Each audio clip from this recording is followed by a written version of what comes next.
ሰበር ዜና መንግስት የፖለቲካ ምህዳሩን ሙሉ በሙሉ ከመዝጋት እንዲቆጠብና የታሰሩ ፖለቲከኞችን እንዲፈታ ተጠየቀ። መንግስት በሩቅና በጠባብ ቀዳዳ ጭልጭል የምትለዋን የፖለቲካ ምህዳር ብርሃን ከነጭራሹ እንዳያጠፋ ክፉኛ ሊጠነቀቅ እንደሚገባው የፖለቲካ ፓርቲዎች አስጠንቅቀዋል። ሰሞኑን ያሰራቸውን የሰላማዊ ፖለቲካ ታጋዮችም ያለ ቅድመ ሁኔታ እንዲፈታ ፓርቲዎቹ አሳስበዋል።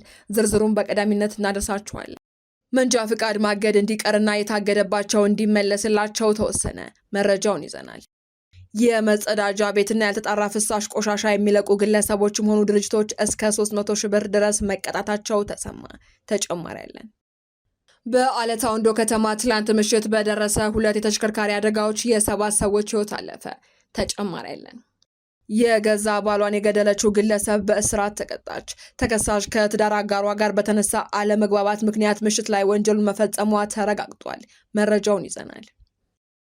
ከውጭ በተሰማ ሰበር መረጃ የሁቲ ጥቃቶች መባባሳቸውን ተከትሎ ሳውዲ አረቢያ ስጋት ላይ መሆኗ ተገለጸ። በዩናይትድ ስቴትስ እና እስራኤል በኢራን ላይ የተከፈተውን ጦርነት ተከትሎ በሁቲዎችና በሳውዲ አረቢያ መካከል ያለው ውጥረት በከፍተኛ ሁኔታ ጨምሯል። ተጨማሪ ያለን። ጤና ይስጥልን የአዲስ አምባ ሚዲያ ቤተሰቦቻችን፣ ለሰዓቱ የመራረጥናቸውን አዳዲስ ጉዳዮች ይዘን ቀርበናል። ከመረጃዎቹ በፊት ቪዲዮን ላይክ በማድረግ ማድመጥ እንድትጀምሩ እየጋበዝን በቀጥታ ወደ መረጃዎቹ አለፍን። በቅድሚያ ትብብር ለኢትዮጵያ አንድነት መንግስት የፖለቲካ ምህዳሩን ሙሉ በሙሉ ከመዝጋት እንዲቆጠብና የታሰሩ ፖለቲከኞችን እንዲፈታ ጠየቀ። መንግስት በሩቅና በጠባብ ቀዳዳ ጭልጭል የምትለዋን የፖለቲካ ምህዳር ብርሃን ከነጭራሹ እንዳያጠፋው ክፉኛ ሊጠነቀቅ እንደሚገባና ሰሞኑን ያሰራቸውን የሰላማዊ የፖለቲካ ታጋዮች ያለ ቅድመ ሁኔታ በመፍታት የዋስትና መብታቸውን እንዲያከብር ትብብር ለኢትዮጵያ አንድነት ጥሪ አቅርቧል።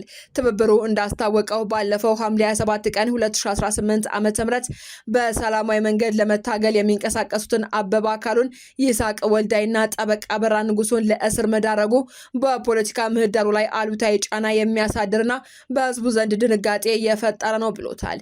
ድርጊቱ ከህገ መንግስቱ አንቀጽ 29 ነጻ የመናገርና ሀሳብን የመግለጽ መብት ድንጋጌ ጋር እንደሚጋጭ የጠቆመው መግለጫው ከውዳሴ ውጭ ተቃውሞ እንዳይሰማ ማሳደድ እንደ መርህ እየተያዘ ይሆናል ወይ ሲልም ጠይቋል።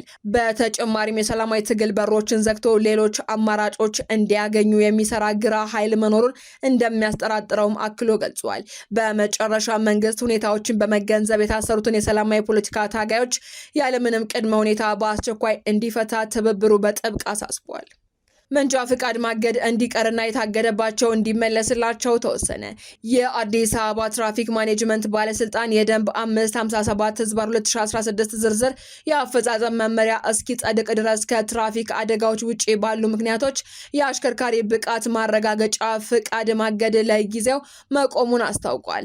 ውሳኔውንም ደንቡ በአዲስ አበባ ብቻ መተግበሩ የፍትሐዊነት ጥያቄዎችን በማስነሳቱ የተወሰደ መሆኑንም ተገልጿል። በዚህ መሰረት ዝርዝር መመሪያው ለፍትህ ሚኒስቴር መላኩንና በሌሎች ክልሎችም ወጥ የሆነ አሰራር እስኪዘረጋ ድረስ ከዚህ ቀደም በነጥብና በቆይታ የታገዱም ሆነ በቀጣይ ሊታገዱ የነበሩ ፍቃዶች ለጊዜው እንዲመለሱና እገዳው እንዲቆም ተወስኗል።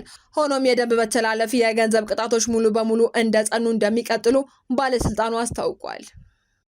የመጸዳጃ ቤትና ያልተጣራ ፍሳሽ ቆሻሻ የሚለቁ ግለሰቦችም ሆኑ ድርጅቶች እስከ 300 ሺህ ብር ድረስ እየተቀጡ መሆኑ ተገለጸ። የአዲስ አበባ ከተማ አስተዳደር ደንብ ማስከበር ባለስልጣን ከአካባቢ ጥበቃ ባለስልጣን ጋር በመተባበር በተለያዩ ክፍለ ከተሞች ከመኖሪያ ቤት የመጸዳጃ ቤት ወይንም ማንኛውንም ያልተጣራ ፍሳሽ ቆሻሻ ወደ ወንዝ የለቀቁ ወይንም መስመሩን አገናኝተው ወንዙን የበከሉ ድርጅቶችና ግለሰቦችን ከ150 ሺህ ብር እስከ 300 ሺህ ብር እየቀጣ ይገኛል ተብሏል። የባለስልጣኑ የኮሙኒኬሽን ዳይሬክቶሬት አቶ የምስራች ግርማ እንደተናገሩት ወቅቱ የክረምት ወቅት በመሆኑ ዝናብ በሚዘንብበት ወቅት ከግለሰቦች መኖሪያ እንዲሁም ከድርጅቶች የመጸዳጃ ቤት ወይንም ማንኛውም ያልተጣራ ፍሳሽ ቆሻሻን ወደ ወንዝ የሚለቁ እንዲሁም አካባቢን የሚበክሉ ግለሰቦች በባለስልጣኑ ደንብ መሰረት እስከ 300 ሺህ ብር የሚደርስ የገንዘብ ቅጣት ይጣልባቸዋል። ይህንን ህግ ጥሰው የተገኙ አካላት አሁን ላይ የተቀጡ እንደሚገኙም ጨምረው ተናግረዋል። በተጨማሪም ህብረተሰቡ ማንኛውም አይነት የደንብ መተላለፍ በነጻ የስልክ መስመር 9995 መረጃና ጥቆማን እንዲሰጥ አቶ የምስራች ጨምረው ገልጸዋል። በአለታ ወንዶ ከተማ ትላንት ምሽት በደረሱ ሁለት የተሽከርካሪ አደጋዎች የ7 ሰዎች ሕይወት ማለፉ ተሰማ። የሲዳማ ክልል ፖሊስ ጠቅላይ መምሪያ እንዳስታወቀው አደጋዎቹ ትላንት ምሽት የደረሱት በከተማዋ ቡልቶማ በተባለው ቀበሌ ውስጥ ነው። አደጋው የደረሰው ከቦረና አቅጣጫ ወደ ሐዋሳ ሲጓዝ የነበረና የመለያ ኮዱ 1190 የሆነ የፌዴራል ፖሊስ ተሽከርካሪ በቀበሌው ሲደርስ በመገልበጡ ነው። በአደጋው የ6 ሰዎች ሕይወት ማለፉን በመምሪያው የትራፊክ አደጋ መከላከልና ምርመራ የስራ ሂደት ኃላፊ ኢንስፔክተር መለሰ ቡኑራ ተናግረዋል። በአደጋው ህይወታቸውን ያጡ 6 ሰዎች በተሽከርካሪው ተሳፍረው የነበሩ የፌዴራል ፖሊስ አባላት መሆናቸውን ኢንስፔክተር መለስ ጨምረው ገልጸዋል። በተጨማሪም በዚሁ ቀበሌ ሌላ ሲኖትራክ የጭነት ተሽከርካሪ መንገድ ስቶ በመኖሪያ ቤት ውስጥ በመግባቱ የአንድ ሰው ህይወት ማለፉን ኢንስፔክተሩ ተናግረዋል። በአደጋው ጉዳት የደረሰባቸው 5 ሰዎችም ለሕክምና እርዳታ ወደ ሐዋሳ ሪፈራል ሆስፒታል መወሰዳቸውን የጠቀሱት ኢንስፔክተሩ የሁለቱንም አደጋዎች መንስኤ እየተጣራ ይገኛል ብለዋል። በኮሬ ዞን የገዛ ባለቤቷን የገደለችው ግለሰብ በእስራት ተቀጣች። በደቡብ ኢትዮጵያ ክልል ኮሬ ዞን ሳርማለ ወረዳ ደርባ ማናና ቀበሌ ልዩ ቦታው ወካላ ወይንም ወይደዶ ተብሎ በሚጠራው ቦታ ነው የወንጀል ድርጊቱ የተፈጸመው። ተከሳሽ ተስፋነሽ ዘለቀ የተባለች ግለሰብ ስትሆን ከምሽቱ 2 ሰዓት አካባቢ ድርጊቱን ፈጽመዋለች ተብሏል። ተከሳሽ ከትዳር አጋሯ ጋር በተነሳ አለመግባባት ምክንያትም ምሽት ላይ ከቤት ወጥታ እንደተሰወረች ፖሊስ ገልጿል። የትዳር አጋሯም ተከሳሽን ለመፈለግ ወደ ቤት ሲሄድ ወደዚያ አልመጣችም የሚል ምላሽ ያገኛል።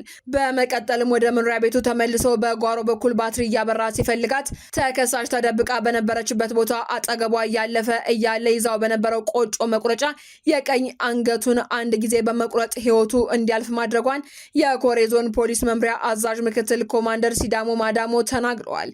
ፖሊስ ተከሳሽን በቁጥጥር ስር በማዋልም የክስ መዝገቡን ለአቃቤ ሕግ አቅርቧል ተብሏል። አቃቤ ሕግም ተከሳሽ በፈጸመችው ከባድ የሰው ግድያ ወንጀል ክስ መስርቶ ለፍርድ ቤት አቅርቧታል። ፍርድ ቤቱም ተከሳሽ ጥፋተኛ መሆኗ በቀረበለት የክስ መዝገብ በማጣራት በ20 ዓመት ጽኑ እስራት እንድትቀጣ ወስኖባታል ሲል ምክትል ኮማንደር ሲዳሞ ማዳሞል ተናግረዋል።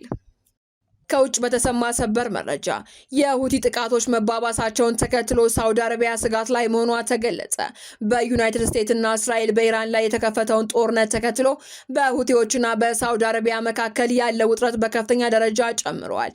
በኢራን የሚደገፉት የሁቲ ኃይሎች በየመን የሃድራማ እና የማሪብ ግዛቶች ላይ ቢያንስ 12 አዳዲስ የሚሳኤል ጥቃቶችን ሰንዝረዋል።